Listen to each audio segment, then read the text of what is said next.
Hello အားလုံးပဲမင်္ဂလာပါဒီနေ့နွေကဒူရင်းသီးရေခဲတုပ်စားပြမှာပါသူကတော့ဒီဘက်ချမ်းမခေါ်တာတော့ချန်တော်လို့ခေါ်တာနဲ့တူတယ်နွေတော့အတန်သိမထွက်တတ်ဘူးပေါ့နော်သူကအဓိကကတော့ရေခဲချစ်ပါမယ်ရေခဲချစ်ပေါ်မှာမိုးလက်ဆောင်ပတ်ပါမယ်ပဲနီပေါင်းထားတာပါမယ်နောက်ပြီးတော့ဒီပေါ့နော်အချိုးအတွက်ပေါ့နော်နို့လိုဟာပေါ့နော်နို့စိမ်းလိုဟာပါမယ်အဲ့တော့မမဒူရင်းသီးကိုကြိုက်တဲ့ဒူရင်းသီးနဲ့စားလို့ရပါတယ်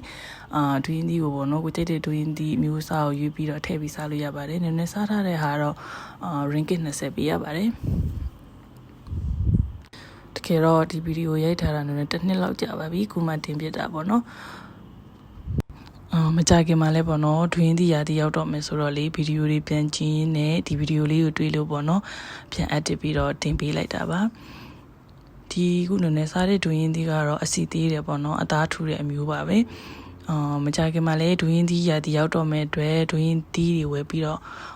တရက် blog ရိုက်ပြီးတော့စားပြအောင်မယ်နော်ဟုတ်ကဲ့ပါဗီဒီယိုလေးကိုဆုံးအောင်ကြည့်ပေးတဲ့အတွက်ကျေးဇူးများကြီးတင်ပါတယ်ကြိုက်နေတဲ့တဲ့ဆိုရင် like and share comment လေးလုပ်ပေးနော်